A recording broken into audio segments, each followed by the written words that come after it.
1 साल में गुरुजी की शादी हो जाएगी।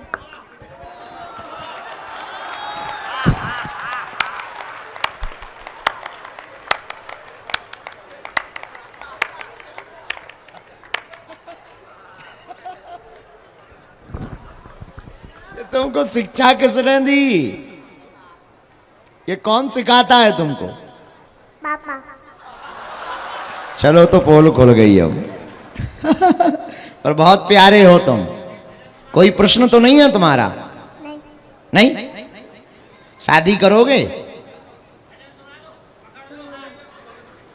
पकड़ लो हाथ करेंगे, गाना सुनेंगे।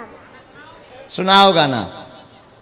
पकड़े लो हाथ बलवारी, नहीं तो डूब जाएंगे हमारा कुछ ना बिगड़ेगा, तुम्हारी लाज जाएगी। ताली बजाकर धन्यवाद दो बच्चे को, पीछे से भी आशीर्वाद दो। तुम सीख लो कृष्णा यूनिवर्सिटी के पढ़ने वालों। 26 साल में नहीं तुम्हारा मुंह पटर पटर बोलता होगा, और ये 1.5 साल में ही देख लो, विचार कर लो ये कहाँ पहुंचेंगे।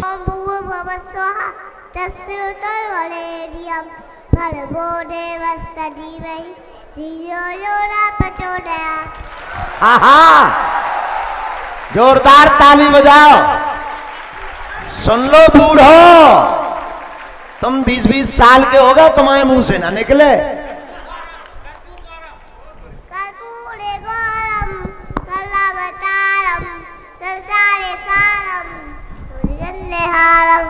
सदा वसंतम प्रजालंदे भवम भवानी सतम नमामि। हरे हरे शंभू, हर हर महादेव शंभू, हर हर महादेव महादेव।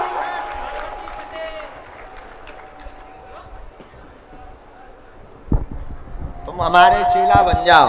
ठीक है।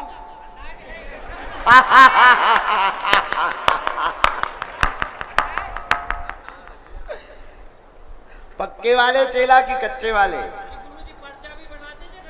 बनाते गुरुजी हम घर। हैं? घर पर पर्चा भी बनाते, पर्चा। दरबार लगाते हाँ। हो? भैया क्या विचार है इसका? मतलब तो हमारा दरबार छुड़वाओगे क्या? कंपटीशन है?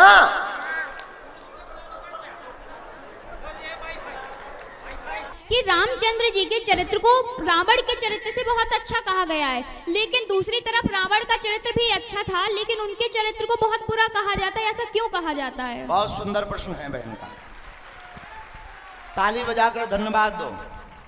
देखो, रावण और रामचंद्र जी जिसके भी पक्षधर मिलेंगे, सब लोग अपने अपने पक्ष की महिमा बताएंगे। रावण वाले मिलेंगे तो वो कहेंगे हमारा राजा महान है, राम जी वाले मिलेंगे तो वो कहेंगे राम जी महान है। पर चरित्र किसका महान है, ये उसका चरित्र देख करके पता लगता है। जो दूसरे की पत्नी को अपनी पत्नी बनाए, वो कितना भी महान हो, उससे बड़ा निकम्मा कोई नहीं हो सकता है। और जो दूसरे की स्त्री को अपनी मां के समान देखे, उससे जैसा कोई महान चरित्रवान नहीं हो सकता।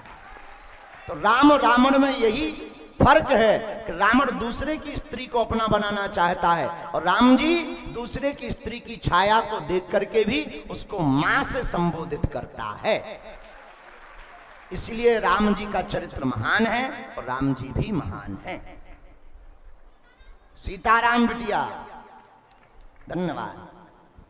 गुरुजी सीताराम। सीताराम। मेरा नाम आकाश दीक्षित है। हाँ। मैं श्री कृष्णा विश्वविद्यालय इकाई अध्यक्ष हूँ और BSc 3rd ईयर का छात्र हूँ। मेरा आपसे एक यह प्रश्न है कि शिक्षा के साथ साथ आध्यात्मिक और धर्म के साथ कैसे जुड़े? बहुत सुंदर प्रश्न है, उन्होंने भी कोट किया था, ताली बजाकर धन्यवाद दें।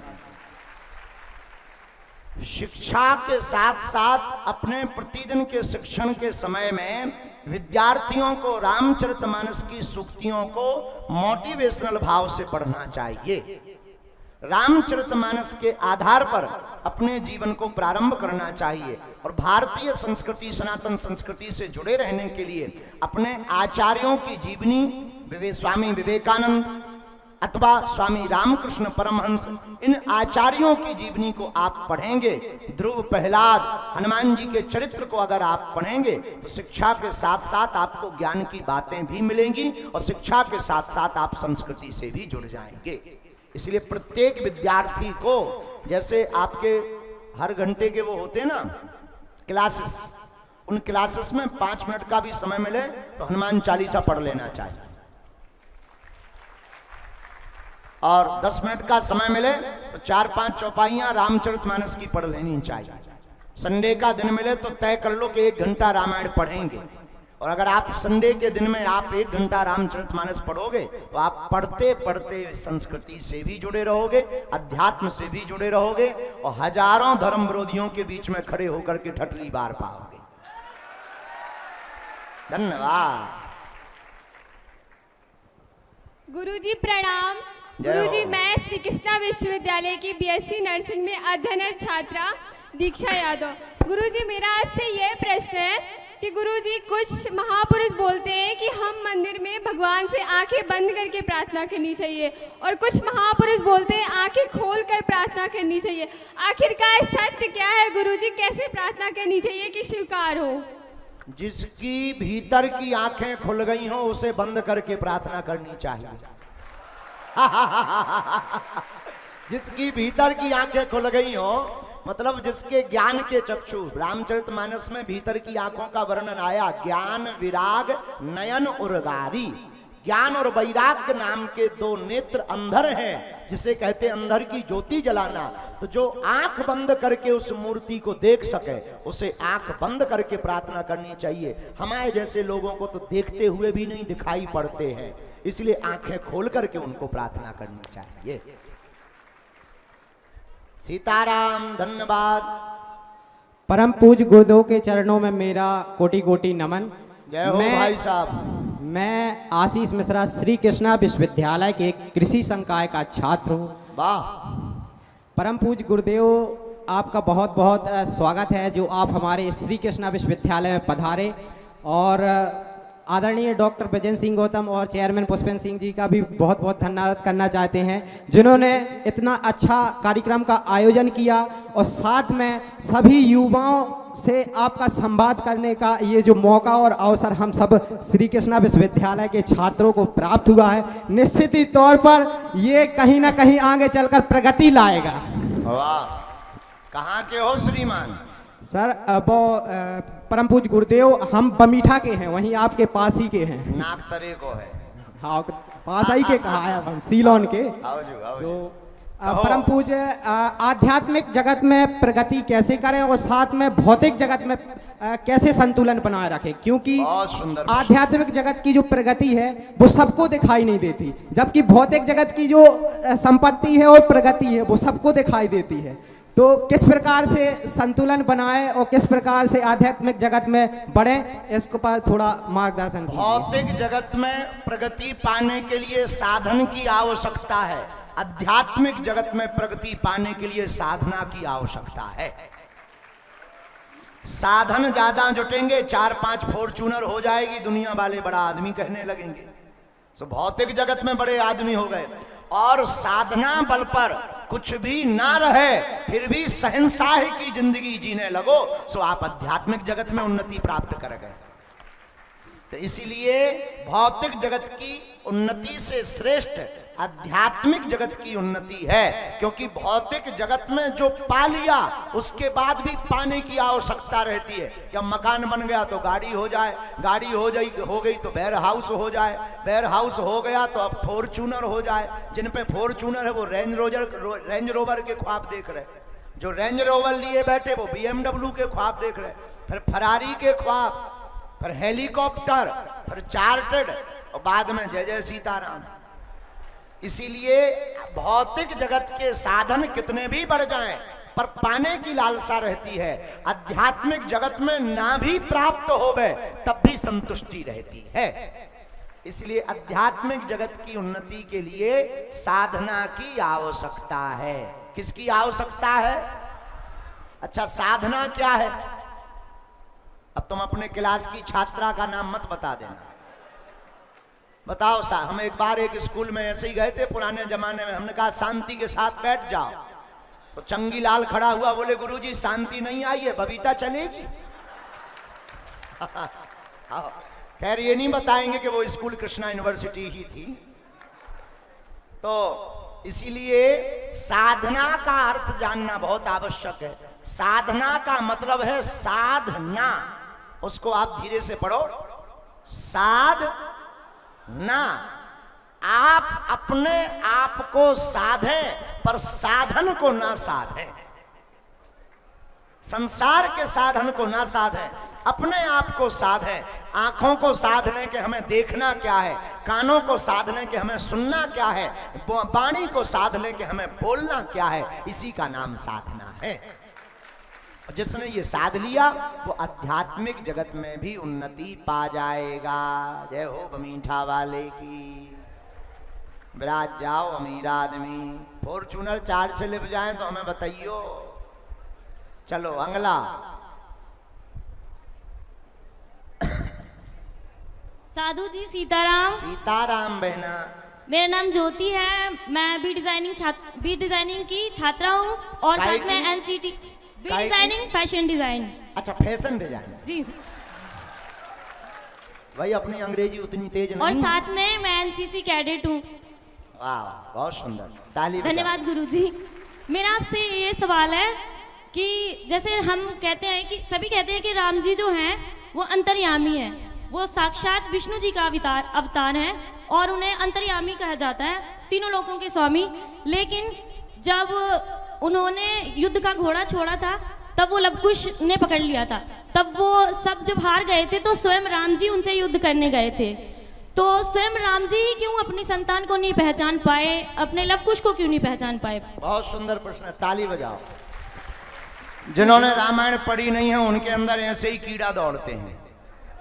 हाँ, जो रामायण समझता नहीं पढ़ता नहीं वो यही कीड़ा दौड़ते हैं। कई लोग कहने लगते राम जी जब इतने महान थे, इतने भगवान थे, तो फिर जानकी जी को क्यों छोड़ दिया? राम जी महान थे, राम जी भगवान थे, लेकिन राम जी का चरित्र पहले पढ़ो कि राम जी ने ये कहा कि मैं ब्रह्म हूं पर मैं इंसान हूं। तो भगवान होते हुए भगवान ने कभी अपनी भगवत्ता का प्रयोग पूरे राम कथा में नहीं किया। अच्छा राम जी भगवान है तो बताओ क्या समुद्र पार नहीं हो सकते? उड़ नहीं सकते?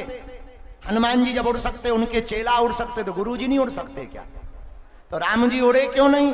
उन्होंने इंसान बनकर के चरित्र बतलाया है कि हम मनुष्य हैं और मनुष्य के जीवन में अगर संघर्ष आ जाए तो उसे क्या करना चाहिए। जैसे नाटक करने वाला मंच पर आता है तो बाप रावण बन जाता है, बेटा राम। अब हैं तो वो बाप बेटे पर पहचानते भी हैं, लेकिन मंच पर वही दिखाएंगे कि हम राम हैं और ये रावण है, तो तीर ही मारेंगे। पर मंच का पर्दा गिरा सो भीतर दोनों एक, चाय रावण भी पीता है और राम जी भी फुरकते हैं। उसी प्रकार राम जी का यह मंचन है, राम जी की यह लीला है।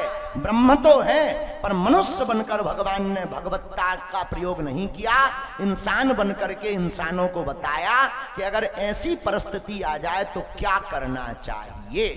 इसीलिए भगवान ने अपने घोड़ा को ढूंढवाने के लिए लोगों का प्रयोग किया। बोलो सीताराम। आपको समझ आ गई?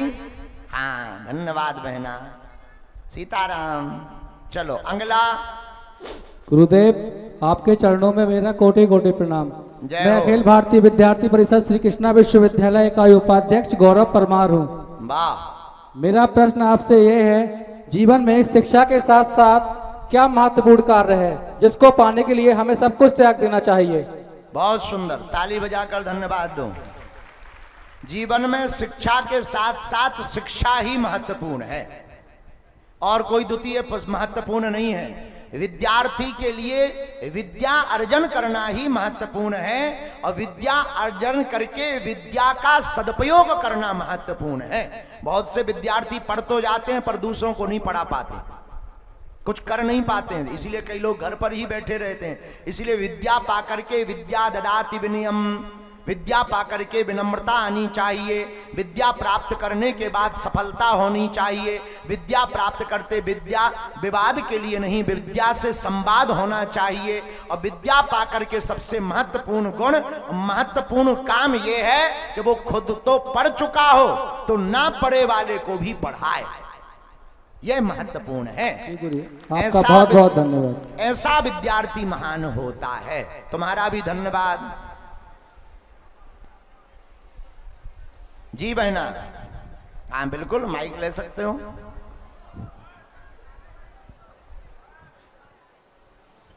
सीताराम पंडित जी। जय हो बहन, श्री सीताराम।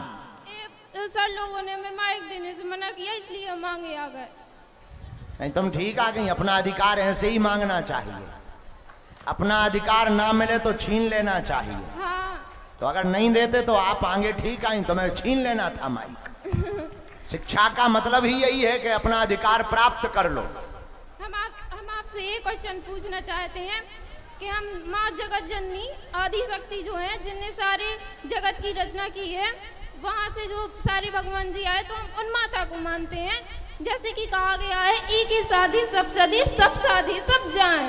तो आप हमें ये बताने की बताने की कृपा करें कि उनका मतलब मानना हमारे लिए सही है। अब जब तुम्ही को डाउट है तो हमें तो और ज्यादा डाउट है। मतलब भगवान को मानने के लिए संदेह नहीं रखना चाहिए।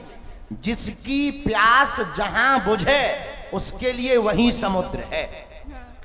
हम आपको अपना नाम तो बताना भूल ही गए। हमारा नाम ऋषि का राजा परमार है। मैं गड़ी बलरोई की हूँ, बुढ़ा वहीं पास में है। आपने ये नहीं बताया पढ़ती क्या हो? पढ़ते BSc ऑनर्स एग्रीकल्चर, कृषि की छात्रा हूँ। अच्छा कृषि, बहुत हाँ। अच्छा बहन। इसलिए हमें लगता है, इसलिए हमें कोई माइक नहीं दे रहा था। क्यों? क्योंकि हम कृषि से है ना, शायद इसलिए। क्योंकि सबको बड़ी लेकिन जो माइक नहीं दे रहे थे वो ये नहीं जानते हैं कि वो अगर जी भी रहे हैं तो कृषि वालों के ही कारण जी रहे हैं। धन्यवाद धन्यवाद साधु जी, धन्यवाद। वेलकम। आपसे हमारी बात करने की जो इच्छा थी वो आज संपूर्ण मतलब पूर्ण हो गई। ठीक किया। और तुमने ये बताया कि बेटियां भी बेटों से कम नहीं है, ये अधिकार लेना भी जानती हैं और छीनना भी जानती हैं। हाँ तो एक बार जोरदार ताली बजाओ। जय हो सिस्टर। पर इसका मतलब ये नहीं है कि कहीं युद्ध में तुम आगे पहुंच जाओ, आफत हो जाए। हाँ जी, मेरा नाम ऋषि तिवारी है। जय हो तिवारी जी, कहाँ से हो? मैं पन्ना जिले का हूँ। वाह वाह वाह, कहो। जगदीशपुर से आए। BLLB का छात्र हूँ। BLLB 4 सेम का छात्र हूँ। हिंदी बोल दो। BLLB 4 सेम विधि का। वकील के विधिक, वकील वाले। यस। ऐसा सीधा बोलो, लॉयर बोल दो। लॉयर। हाँ चलो बोलो श्रीमान। मेरा प्रश्न ये है, हाँ, दर्शन और प्रदर्शन में क्या अंतर है? वाह, ताली बजाओ। जो खुद के लिए है वो दर्शन है, जो दूसरों के लिए है वो प्रदर्शन है। बस इतना ही अंतर है। जो अपने लिए है वो दर्शन है, आत्म स्वरूप का प्राप्त करना दर्शन है, लेकिन प्राप्त करके उसको मंच पर प्रदर्शित करना प्रदर्शन है। तो इतना ही अंतर है जितना सूर्य और सूर्य की रोशनी में अंतर है, इतना ही अंतर है जितना मिठाई और मिठाई की मिठास में अंतर है, इतना ही अंतर है जितना नदी और नदी की धारा में अंतर है, उतना ही अंतर दर्शन और प्रदर्शन में है कि दर्शन खुद के लिए होता है, प्रदर्शन दूसरों के लिए होता है। जी गुरुजी। धन्यवाद। समझ गए? समझ गए। अब तुम दर्शन चाहते हो कि प्रदर्शन? दर्शन हैं? किसके? दर्शन किसके? भगवान के। मिलेंगे भाई, ऐसे लोग भी हैं। कहाँ गए पुष्पेंद्र गौतम जी? भाई यहाँ एक हमारा आश्रम बनवाओ। ऐसे भी विद्यार्थी हैं, ये तो अपने लेवल के हैं, ये तुम्हारे काम के नहीं है, ये अपने तो विदाउट फीस के लगेंगे। आओ, लेकिन बहुत अच्छा। अच्छा गौतम जी भी इतने चतुर हैं, क्या कहना। उनने करोड़ों का काम बाबा को बुलाकर करवा लिया है। मेरा नाम विजया राजे तिवारी है। मैं विधि विभाग की द्वितीय वर्ष की छात्रा हूँ। आपका श्री कृष्णा विश्वविद्यालय में हार्दिक स्वागत, वंदन, अभिनंदन कर रहे। धन्यवाद। आपने पहचान लिया? हम नहीं आओ बेटा पहचान। धाम पे तो आते थे, अब बंद हो गई हो बेटा। अब तबीयत खराब थी जब आए थे। मेरा प्रश्न ये है कि जीवन में समस्याएं आती तो उनका समाधान कैसे पाए। कहते भगवान जी परीक्षा लेते तो घबराना नहीं चाहिए क्योंकि परीक्षा ले रहे वो, लेकिन परीक्षा का भी तो एक निर्धारित समय होता है ना, 2 या 3 घंटे। जितना बड़ा विद्यार्थी होगा उतने ज्यादा कोर्स उसे पढ़ने पड़ते हैं। उसी प्रकार जितना बड़ा लक्ष्य होगा उतनी ही भगवान परीक्षा लेता है। पर जिसको भी समस्या मिलती है उसको समस्या के साथ साथ भगवान समाधान भी छोड़ देता है। बस उसी के खोजने का नाम जीवन है। धन्यवाद। तो समस्याओं से घबराना नहीं चाहिए, समाधान को खोजना चाहिए। सीताराम। सीताराम। सीताराम गुरुजी। सीताराम। यहाँ गुरुजी आपके चरणों में कोटि कोटि प्रणाम। जय हो। गुरुजी कल रात में हम लोगों ने आपके लिए एक गीत लिखा था, तो हम लोग बहुत टाइम से वेट कर रहे थे और हम लोग की बहुत हार्दिक इच्छा थी कि हम लोग वो गीत आपके सामने सुना दीजिए। व्यक्त करें। हाँ जी। बागेश्वर धाम में दिल थाम के वो आता है,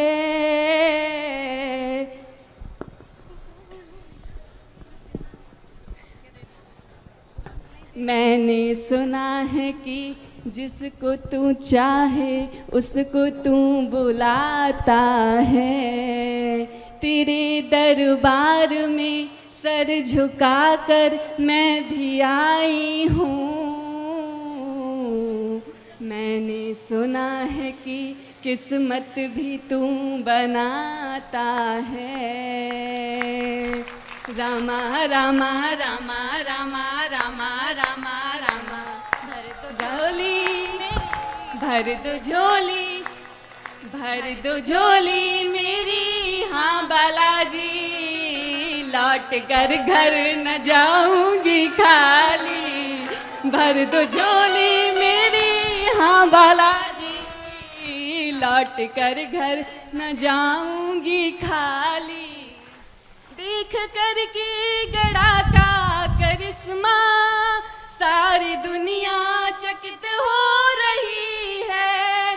देख कर के गड़ा का करिश्मा सारी दुनिया चकित हो रही है। लाखों बिगड़ी बनाई है तुमने, अब मेरी भी सुनो ना बालाजी, अब मेरी भी सुनो ना बालाजी, अब मेरी भी सुनो ना बालाजी।